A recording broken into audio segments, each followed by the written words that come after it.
ou abre o seu celular. Quer dizer, você entendeu? Juízes 7, versículo 2 até o 7.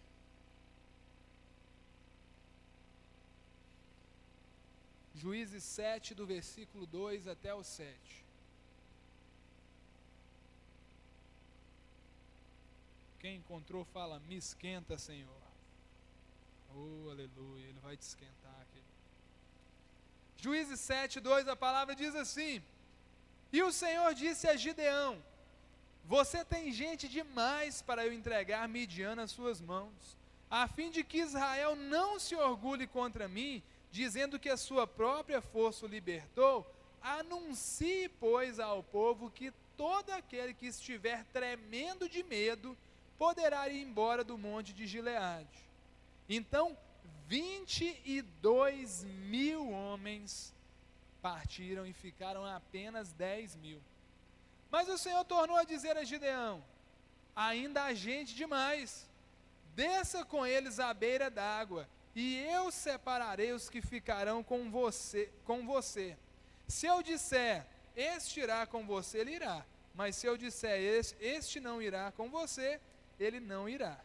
Assim Gideão levou os homens à beira d'água, e o Senhor lhe disse: separe os que beberem a água, lambendo-a como faz o cachorro, daqueles que se ajoelharem para beber. O número dos que lamberam a água, levando-a com as mãos à boca, foi de 300 homens. Todos os demais se ajoelharam para beber. O Senhor disse a Gideão: com os 300 homens que lamberam a água, livrarei vocês e entregarei os midianitas nas suas mãos. Mande para casa todos os outros homens. Amém. Até aí. Queridos, eu não sei os que leram esse texto aí, esse texto que fala sobre o ministério do juiz Gideão. Ele tem até algumas situações um pouco cômicas aí, né? Eu não sei de onde que Deus tira essas ideias, né? Mas eu acho que Deus, ele é massa demais. Hoje eu quero falar sobre o que nós aprendemos com Gideão nessa guerra que ele venceu. E o que nós podemos aprender com Gideão? Eu percebo que às vezes na palavra, querido, se nós não ficarmos atentos em alguns textos, em algumas verdades que Deus ele tira ali para nos mostrar, a gente passa batido em grandes revelações. Por isso eu te falo, ó, sempre que você abrir a palavra, querido, se disponha e faz ou tenha aquela expectativa de quem quer ouvir a Deus. E nesses últimos dias eu tenho tentado ao máximo entrar nesses textos e falar: Deus, traz a revelação disso que tem para a minha vida. Quando eu olho para os juízes, né, cada juiz da Bíblia, ele tem uma característica diferente e algumas muito curiosas. Se a gente for olhar para Gideão, quem era Gideão? Gideão era um cara normal, que nem eu, que nem você. E tanto é que quando o anjo do Senhor ele se revela para Gideão, Gideão ele já começa a se desmerecer. Gideão é um cara meio carente, meio que precisava de um abraço. Na hora que o anjo fala, eu vou te usar e tal, e Gideão fala: não, mas eu sou o menor, né? Da minha família, minha família é a menor de todas e eu sou o menor de todos. E Gideão começa a se desmerecer ali, e o que eu percebo é que Deus começa a mostrar para Gideão quem ele era de verdade. Quem ele era se ele se posicionasse em Deus, se ele posicionasse de acordo com a vontade dele mesmo. E o que eu percebo, meus irmãos, é que muita gente, hoje o problema não é nem que elas têm uma autoestima baixa, não. O problema é que tem pessoas que têm autoestima alta demais, né? Fica estranho isso, a autoestima alta, mas é isso mesmo. Que elas já acham que não precisam tanto de Deus, que elas já pensam que Deus está ali, mas eu não preciso de viver em torno dele, eu não preciso de dedicar a minha vida, esse negócio de ir em culto todo sábado, todo domingo, e célula toda semana, eu não preciso disso.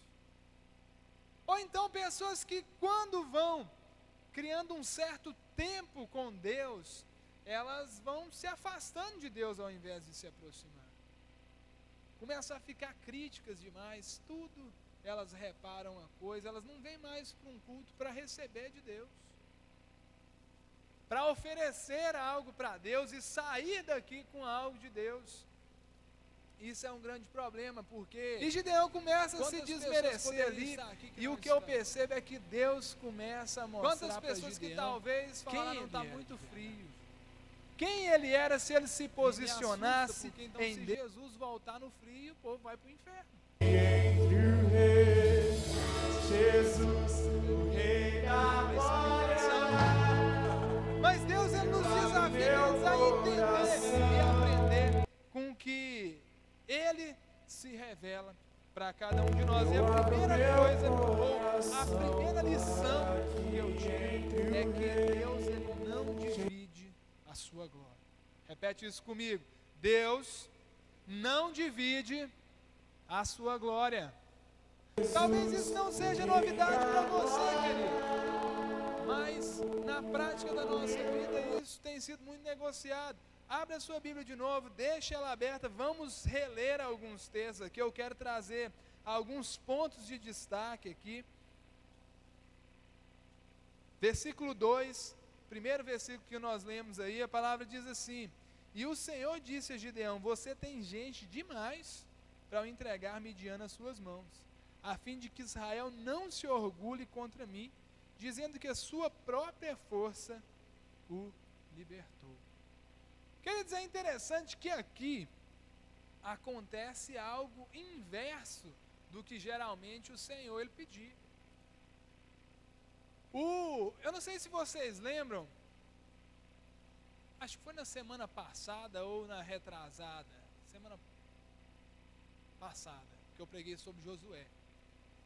E naquele texto, queridos, é interessante que Deus ele acaba ali por legalidade do povo, não abençoando a guerra, e o povo também com preguiça, ao invés de mandar muitos homens, eles mandam poucos.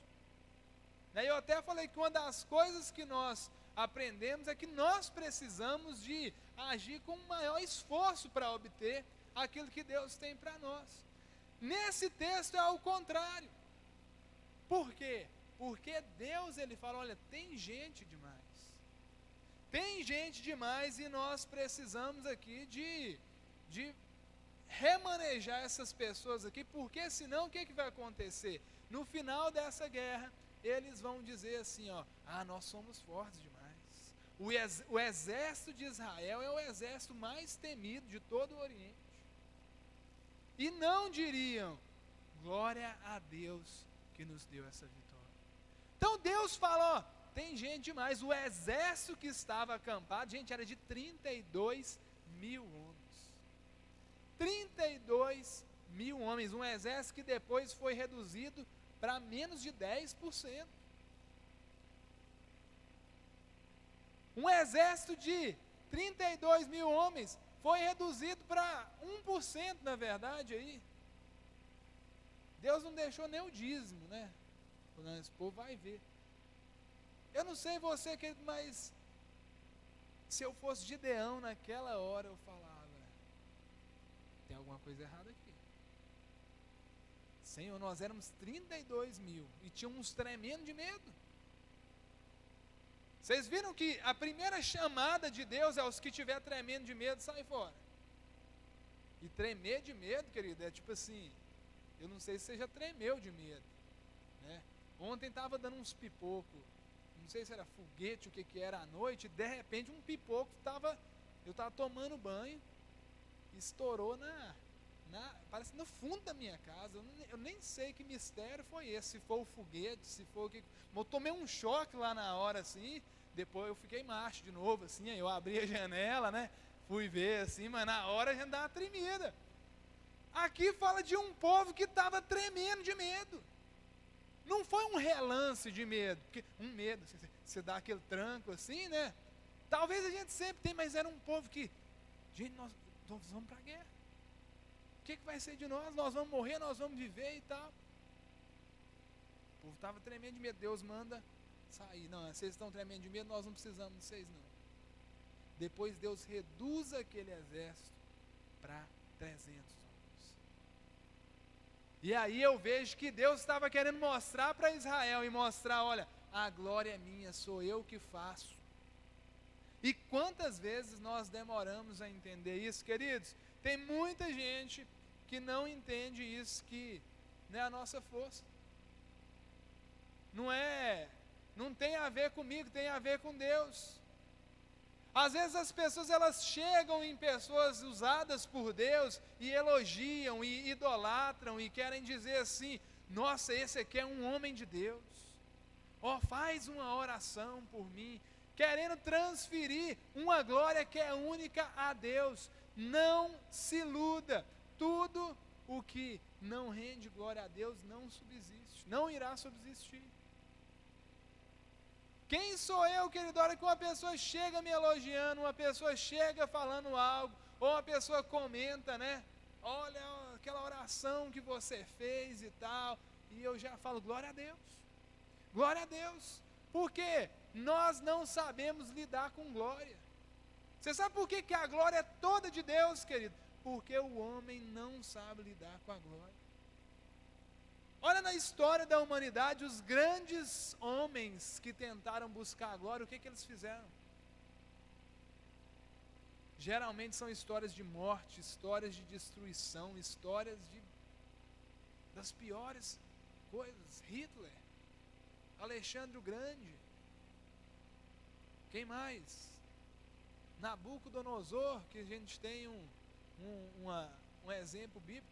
Foram pessoas, queridos, que tentaram fazer de tudo, e pessoas que com a glória ficaram tolas. Eles falam que as pirâmides do Egito foram construídas para mostrar a glória do faraó, que eu não lembro o nome. Pelo menos o que falam é que foi à custa de muitas vidas humanas para construir aquilo ali. Gente, imagina carregar um bloco de pedra de, sei lá, de 800 quilos ou 1 tonelada, naquela época, sem tecnologia, sem guindaste. Não, mas para mim é glória. Os reinados, principalmente os orientais, o reinado persa, gente, os reis ou os imperadores persas, eles queriam ser considerados deuses mesmo, de ser carregados em altares e tudo mais. O homem não sabe lidar com a glória, e é por isso que ela é de Deus, é por isso que ela tem que ser destinada a Deus. Nenhum homem é digno de glória, nenhuma outra divindade a não ser Deus é digno de glória. É por isso que nós oramos a Deus, é por isso que nós agradecemos a Deus, é por isso que nós nos prostramos a Deus. Às vezes as pessoas têm uma dúvida, já me perguntaram isso, eu não sei se é uma dúvida sua, Leandro, mas como é que a gente ora a Deus? A gente pode orar para Jesus, a gente pode orar para o Espírito Santo? Como é que é isso?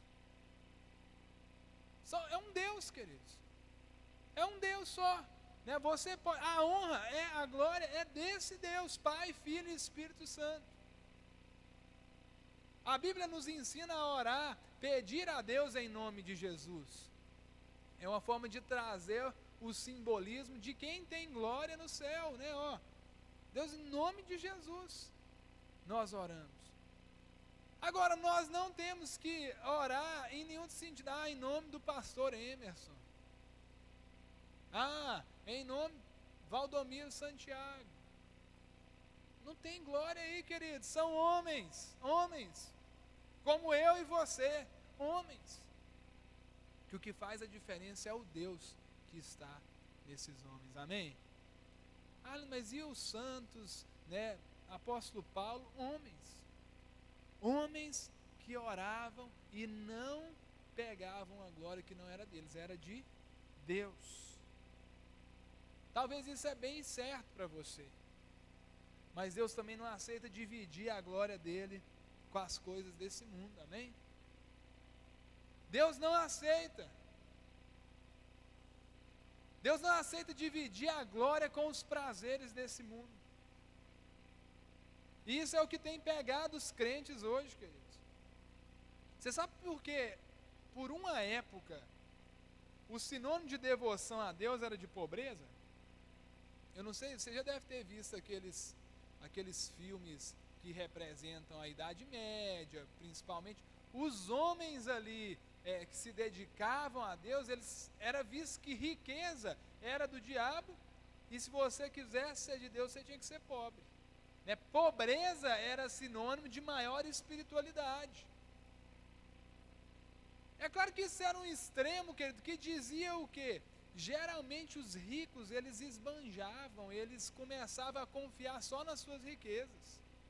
E acabavam se distanciando de Deus. E hoje, queridos, não acontece diferente.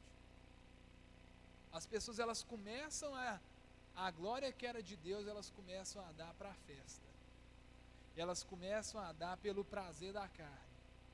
Elas começam a dar pelo sexo, pelo dinheiro, pelo adquirir, pelas roupas, pela aparência, pela fama, pelo glamour, Me assusta ver na história, se você vê até hoje, não só dos antigos, as maiores estrelas da música, aonde elas começaram?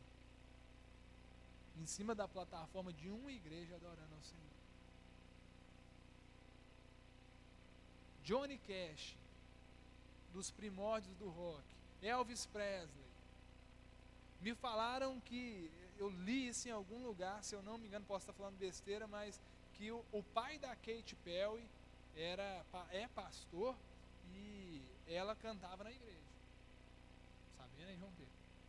Falando da Katy Perry, irmão? Quer ver? Só para descontrair. Whitney Houston, não sabia. Mas se a gente for pegar a maioria dessas grandes estrelas, elas sacrificaram a glória que era de Deus e começaram a brilhar por si próprias, e a gente vê que a maioria, queridos, não sei se você já assistiu aquele filme do Johnny Cash, chama Johnny e June, se eu não me engano. É triste o fim da vida do cara, como ele se envolveu com tanta coisa errada, que peteco. E eu falo, esse é o problema. Homens que querem brilhar demais, eu vou me arriscar até falar do Thales Roberto aí. Thales Benson começou bem e tal, a gente até enjoava das músicas dele aqui na igreja, mas o cara começou a falar umas coisas mais nada a ver, a se exaltar com umas coisas que não precisa. Eu não estou julgando, eu estou falando aqui, para que isso? Para que isso? Não se iluda, querido, a glória é de Deus. Não divida a glória que é de Deus com ninguém, com nada na sua vida. Não tente pegar essa glória de Deus para a sua vida, que o final é trágico. Porque tudo que nós fazemos é para Ele, amém? É por Ele. Eu gosto de me lembrar daquela canção, né? Porque dele, por Ele e para Ele são todas as coisas. A Ele é a glória. Ponto final. Ponto final. Não se iluda com a glória desse mundo, querido, ela é passageira. Não pegue glória para você. Tem gente que por causa de uma roupa bonita começa a ficar bobo. Tem gente que por causa de um sucesso, dinheiro, algumas coisas, esquecem de Deus. Cuidado com isso aí. Deus, Ele é digno de toda a glória e Deus não divide a sua glória. Amém? Eu aprendo isso lendo esse ministério de Gideão. Deus, ele foi capaz de reduzir o exército a uma parte quase que irrisória, para mostrar que ele era Deus. A glória daquela vitória ia ser dele. Amém? No versículo 3, abra aí mais uma vez, Juízes 7, versículo 3. A segunda lição que eu aprendo com Gideão é que Deus ele não quer homens, não quer mulheres, não quer seguidores com o coração dividido. Olha o que a palavra diz: anuncie, pois, ao povo, todo aquele que estiver tremendo de medo, poderá ir embora do monte Gileade. Quer dizer, é até estranho que Deus ele fala isso. Eu imagino assim, naquela hora ali, de repente o general do exército dá o grito: quem tiver com medo, tremendo de medo, pode ir embora. Eu ia ter vergonha de ir embora, querido. Porque tipo assim, eu fui para a guerra, eu macho ali, com a espada e tudo mais e tal, eu mesmo que eu tivesse com medo, eu ficava, querido. Eu falei, não tenho coragem, eu me recuso. Num exército de 32 mil, vão embora 22 mil. Tipo assim, é como se eu falasse, olha, quem não quiser a palavra, pode ir embora e tal. E sobrava aqui umas 5 pessoas. Fica vergonhoso, embaraçoso, mas eu entendo que o que Deus queria mostrar ali era: eu não obrigo ninguém a me servir. O que Deus queria mostrar ali é: quem estiver aqui por causa de outra coisa que não seja me servir de todo o seu coração, pode ir embora. Pode ir embora. Para os nossos dias, queridos, o que eu quero trazer não é isso, mas o que eu percebo é que tem muita gente que está em Deus e não sabe nem por que está em Deus. Não sabe nem por que vem à igreja, não sabe nem por que vai numa célula. Está ali por estar. Está ali porque tem amigos legais, está ali porque eu sempre vou. O que Deus está querendo mostrar é: saiba o que vocês estão para fazer. Quantos estão com Deus por medo do inferno? Tem medo demais do capeta, né? Rapaz, eu vou porque o bicho ruim, né? Tem gente que nem fala o nome, né? O bicho ruim, né? O boca preta, o cão, e aí tem um monte de apelidos carinhosos para o diabo, né? Não tão carinhosos aí. E pessoas que estão meio que com Deus por superstição. Eu tenho que estar com Deus, né? Porque senão as maldições, né, me pegam, me alcançam. Ou então, queridos, não é um medo, mas é tipo assim, é um interesse. Eu estou com Deus porque eles falam que crente é abençoado, né? E eu vou para a igreja transformado, porque lá só tem rico, né? Glória a Deus. Vocês não recebem, gente. Recebe aí, né? Queridos, e esse não é o propósito de estar com Deus. Esse não é o propósito. Se o nosso coração ele não tiver decidido do que quer, ele não tiver entendendo o que está sendo proposto, querido, nós vamos viver uma fé xoxa, uma fé sem graça. E o que eu quero é gente pegando fogo, queridos. Não eu, mas o que Deus quer são pessoas pegando fogo. São pessoas que querem Deus, que estão com Deus. Por que você está aqui? Quero vir receber de Deus nesse culto hoje. Eu vim aqui porque eu quero adorar a Deus e eu sei que eu não vou sair daqui o mesmo. E a sua célula, como é que está? Cara, minha célula até que não está bem não, mas eu quero ser usado por Deus para fazer a diferença na minha célula. Tem gente com o coração dividido: minha célula é desanimada demais. Então some dessa célula, porque esse desânimo seu já está me contagiando. Está tremendo de medo, vaza. Vaza. Você já viu crente que a hora que abre a boca, você até dá preguiça, né? E aí, irmão, como é que está? Não conversa não, só geme. Queridos, nós precisamos, Deus ele não se agrada disso não. Deus não nos obriga a estar aqui, amém? Você vê aqui, alguém te amarrou e te jogou aqui dentro? Não foi, né? Glória a Deus por isso. Você está aqui, querido, talvez você pode até pensar assim, eu vou lá hoje, velho. Depois a gente sai para comer uma pizza. Glória a Deus, mas querido, eu espero que no meio desse caminho, entre você ter saído da sua casa e ir comer a pizza, Deus possa te pegar e te mostrar o propósito real da sua vida. Nem só de pizza viverá o homem, amém? Oh glória, né? Deixa Deus te mostrar, queridos. Eu me converti com 15 anos. E eu confesso aos irmãos que no primeiro semestre da minha conversão, estou falando igual a escola, né? Nos primeiros 6 meses da minha conversão, eu não entendia direito, querido. Eu tinha uma turma boa de amigos que eram da igreja. No segundo semestre, não, né? Mas no segundo ano eu já comecei a amadurecer mais aquilo que, eu estava servindo um Deus que era tremendo demais. Eu não estava ali só para ir nas coisas da igreja, só para ter uma turma. Eu estava ali por causa de um Deus que falava comigo. De um Deus que já começava a sussurrar no meu ouvido. Filha, não quero mais isso na sua vida.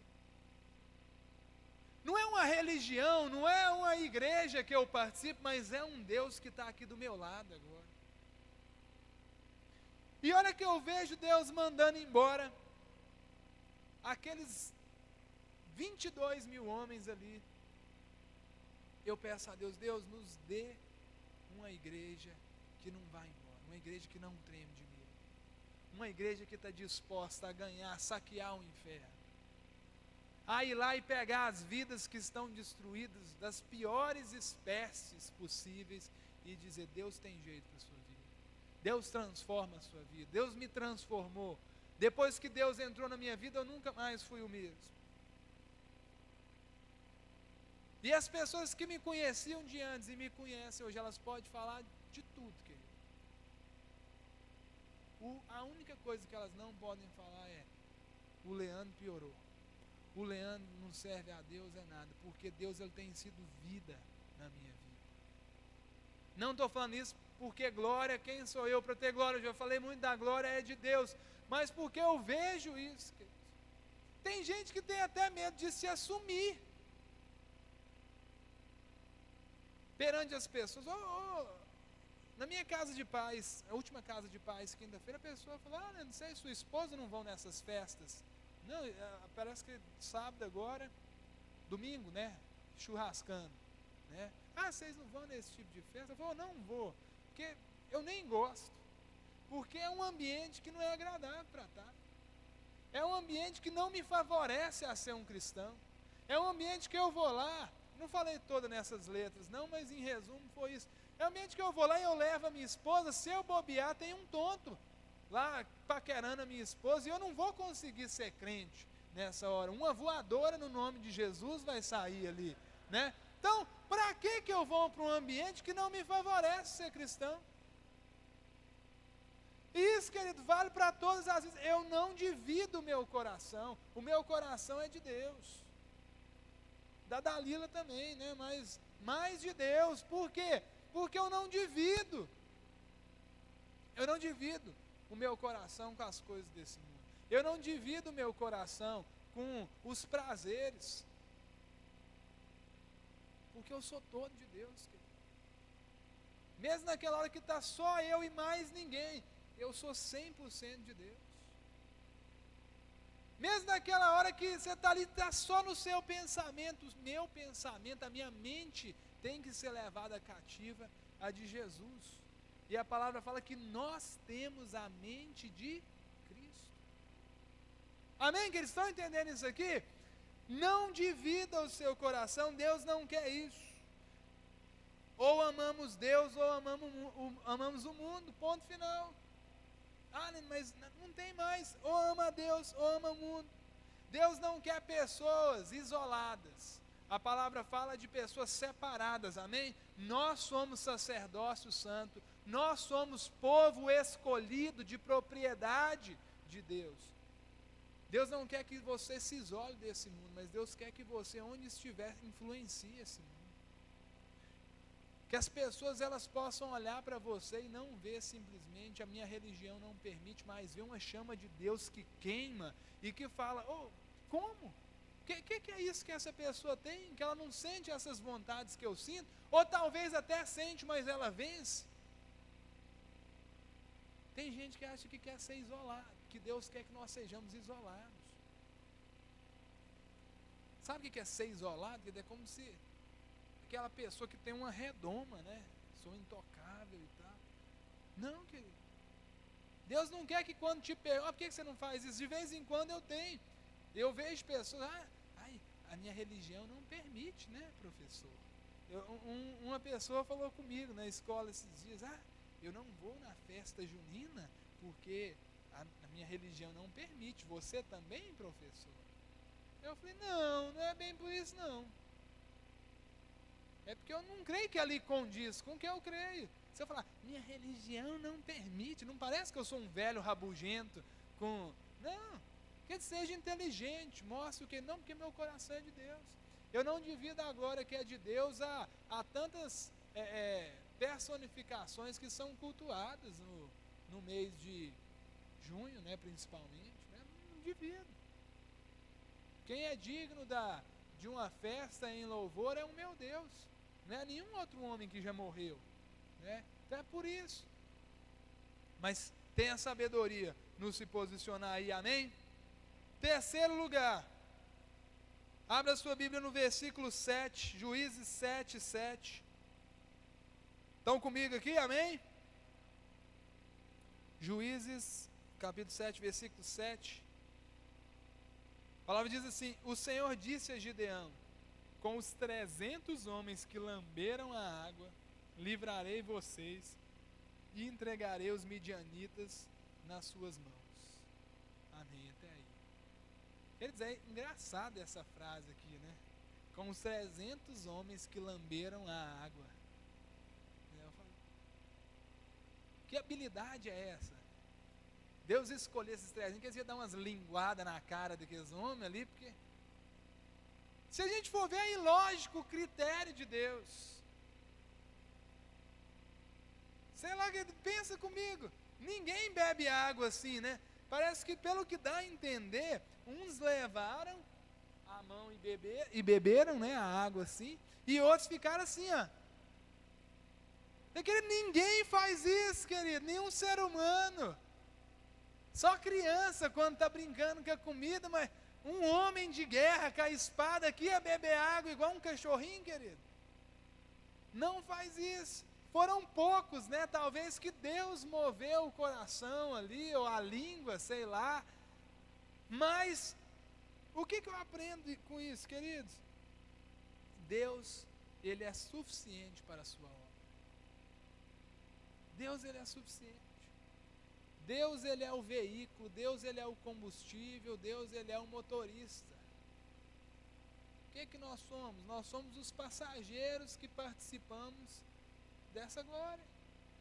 Mas se nós sairmos, a viagem continua. Se nós não embarcarmos, se nós não decidirmos coparticipar, o barco continua.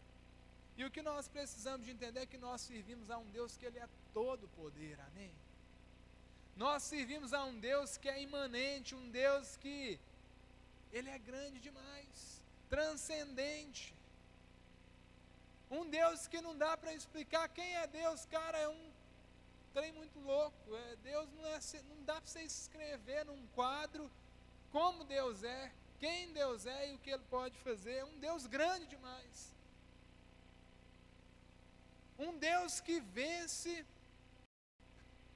Já pensou se um assaltante chegar, não sei, com a queixada de mim, parada aí, vou te dar uma queixada, né?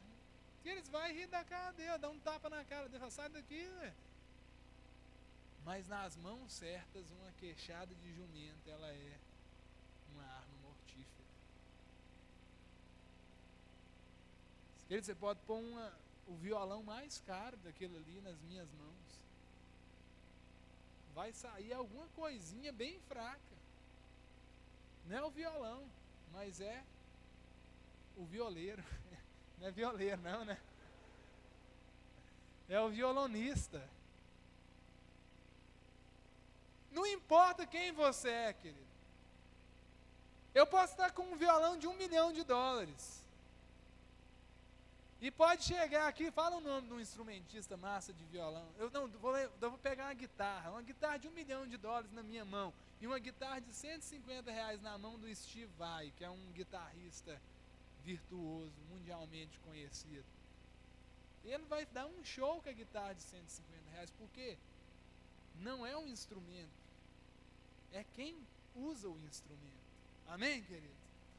Talvez você está dando desculpa demais para Deus. É Deus que vai usar, querido. Talvez você seja um instrumento de R$100. Você acha que é, mas Deus não está nem aí. Talvez outra pessoa seja um instrumento de R$20 mil, e Deus também não está nem aí. Um Deus que pega um povo que lambe água igual o cachorro para fazer a sua obra, querido, Ele está pouco se lixando para quem está fazendo. O que Ele quer ver é: vocês estão dispostos a serem usados por mim? Talvez nem você está acreditando mais em algumas áreas da sua vida, querido. Porque você fala: não, mas isso aqui não tem jeito, eu não dou conta. E o que Deus quer te mostrar, filho, não importa, não tem a ver com você. Não é o que você sabe, não é o que você pode, não é quem você é. É em quem você está. Amém, queridos? É em quem você está. Talvez a desculpa que você está dando é: ah, não, mas eu nunca vou dar conta de liderar uma célula. Ah, não, eu nunca vou dar conta de ganhar uma vida para Jesus. Deixa Deus te usar, que você vai ver o que vai acontecer. Uma pessoa falou assim comigo esses dias para trás: ah, mas fulano, ele podia ser alguma coisa, né? Não faz nada, né? Na igreja e tal, na célula dele, podia fazer alguma coisa. Eu falo: mas ele faz, claro que faz, velho. 2 amigos dele estão firmes e recebendo de Deus na célula. Isso não é nada. Isso não é ser usado por Deus em nada. O tanto que você se dispor nas mãos de Deus vai determinar o tanto que a sua vida vai chegar. Ele é suficiente, querido. Ele é suficiente. E quanto mais perto você estiver de Deus, mais usado você será por Ele. Amém? Fica de pé no seu lugar.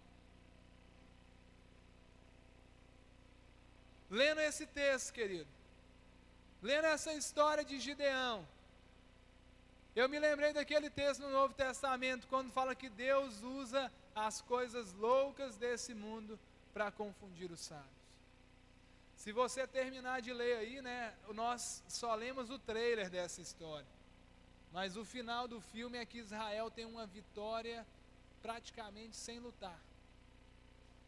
Israel tem uma vitória ali. Gideão, ele é inspirado por uma estratégia de Deus que concede essa vitória a ele. E o que eu te pergunto é: você tem entendido que a glória, ela é de Deus, querido? Talvez você tenha se contaminado com a glória que esse mundo tem tentado te colocar. Talvez você tenha dado a glória que é de Deus a outras situações na sua vida, e Deus, Ele quer um alinhar nessa noite. Deus quer que você se aproxime dEle. Deus quer que você entenda, querido, que Ele te é suficiente. Ele te é suficiente, que não importa quais são suas limitações, não importa o que é que você fala: não, Deus, minha desculpa é essa. O que Deus quer que você entenda é que Ele precisa ser Deus na sua vida, e ponto final. Se o seu coração está amedrontado ou dividido, talvez seja uma noite de você dizer: Deus, deixa eu me definir aqui, eu sou do Senhor e ponto final. Eu sou do Senhor e ponto final. Feche seus olhos, querido. Vem Deus, vem Deus. Nós te invocamos sobre esse lugar, Senhor. Eu pessoalmente te peço, Senhor, que o Senhor complete essa obra no coração dos meus irmãos. Oh Deus, o que eu não consigo fazer, mas o Teu Espírito Santo está aqui para fazer, para ir em cada coração e convencer, para ir em cada coração e determinar os próximos passos, para ir em cada coração e fazer os ajustes necessários, Senhor. Deixa Deus ser Deus na sua vida, querido. Oh Deus, vem sobre nós. Começa a colocar diante do Senhor, começa a glorificar a Ele, a dar a glória somente a Ele.